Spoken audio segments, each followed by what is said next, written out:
Death Saikrishna విజయవాడలో ఈ mystery అని నడుస్తుంది. ఇది ఎంత ఓవరాల్గా దీనిపైన మీ ఒపీనియన్ ఏంటి?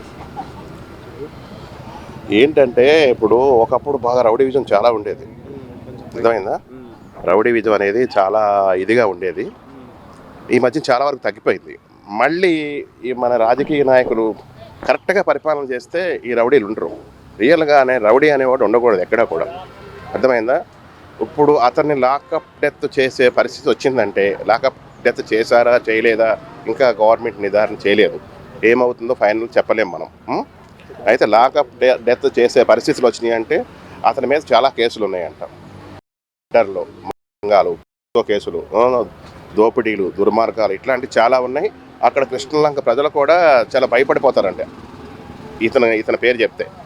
అట్లాంటిది సిఐ కూడా వెళ్ళి వార్నింగ్లు ఇవ్వటాలో ఏవేవో కూడా జరిగినాయి అంట. కాబట్టి అది సంథింగ్ అతని మీద గవర్నమెంట్ యాక్షన్ తీసుకుందో సిఐఏ యాక్షన్ తీసుకుందో చేశారు. అలాంటిది గవర్నమెంట్ అనేది మాత్రం రౌడీ విజయాలు మాత్రం అరికట్టాలి. ప్రజలకు న్యాయం జరగాలి 100% నా కోరిక ప్రకారం.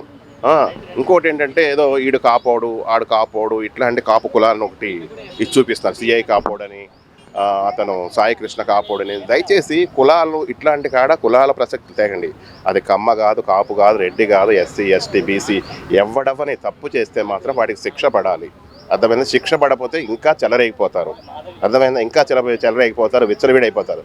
ఒకప్పుడు జాయిలు, షుగర్లు ఇట్లాంటివి ఉండే కాదు. ఈ మధ్యన ఎక్కువైపోయింది. ఎక్కడికక్కడ ఏదో ఉప్పు సాల్ట్ వేసుకున్నట్టు అన్నంలో నోట్లో, అర్థమైంది? ఏదో కరేపాకు చించిగురో తిన్నట్టు తినేస్తున్నారు.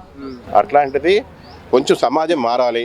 కుల ప్రసక్తులు తీసుకురాకండి. తప్పు చేసిన వాడికి శిక్ష పడాలి కంపల్సరీ, ఎక్కడైనా కానీ, ఆంధ్ర కానీ తెలంగాణ కానీ. రాజకీయ నాయకులు కూడా వీడు నా కులం వాడు, వీడు నా మతం వాడు, వీడు నా పార్టీ వాడు, తప్పు చేసిన వాడు మాత్రం మీరు ఎవరు చేరదీయకండి ప్లీజ్, దయచేసి. రాజకీయ కోణం తీసుకొస్తున్నారు కదా, అందుకే నేను చెప్పేది ఏంటి మీకు, రాజకీయాలు తీసుకురావద్దంటున్నా. ఇప్పుడు రౌడీ సీటర్ల విషయంలో కానీ ఆడు తప్పు చేసాడు, ఇప్పుడు కేసు ఉంది, ఎన్కౌంటర్ చేసి, అర్థమైందా? ఒక 30-40 కేసులు నేను వాడిని ఎన్కౌంటర్ చేశాను, మళ్ళీ రౌడీ రాడు.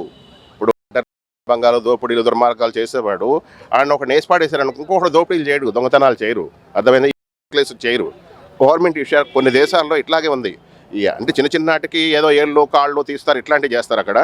అయితే ఇట్లాంటి కేసులు అయితే స్పాట్గా నడి రోడ్లోనే వాళ్ళని ఉరి తీసేస్తామో చంపేయడమే చేస్తారు. కానీ మన రూల్స్ కూడా మారాలి. మన దేశంలో కూడా ప్రజాస్వామ్యం కూర్చుంటే ఎవడికాడే వాకుచాతుర్యమో ఎవడి ఇష్టం వచ్చాడు వాడు బతకూర్చుంటూ చూస్తుంటే ఈ దుర్మార్గులు చెలరైపోతారు. ఆ సాయికృష్ణ కూడా అది ఏమైందో ఏంటో కానీ సిఐ గారు కూడా అక్కడ మంచోడని ఆ కృష్ణలంక ప్రజలు అంటున్నారు. అంటే ఆయన చేశాడా, ఎవరైనా చేపించారా, ఎవరు చేశారో ఏమో కానీ ఇప్పుడు గవర్నమెంట్ అనేది తన కర్తవ్యాన్ని నిర్వహిస్తుంది, అర్థమైందా? ఆయన మీద కేసు నమోదు చేశారు, సిట్ విచారణ జరుగుతుంది, ఇట్లా ఇవన్నీ జరుగుతున్నాయి. ఎందుకంటే చివరికి ఫైనల్ ఏమవుద్ది అనేది మనకు తెలియదు. కాకపోతే ఒకటి చెప్తున్నా, రౌడీ విజయాలు చేయొద్దు. మెయిన్ రాజకీయ నాయకులు కూడా రౌడీలను ప్రోత్సహించకండి అని ప్రత్యేకించి చెప్తున్నా. దయచేసేసి ఆ విషయంలో సీరియస్గా తీసుకోండి.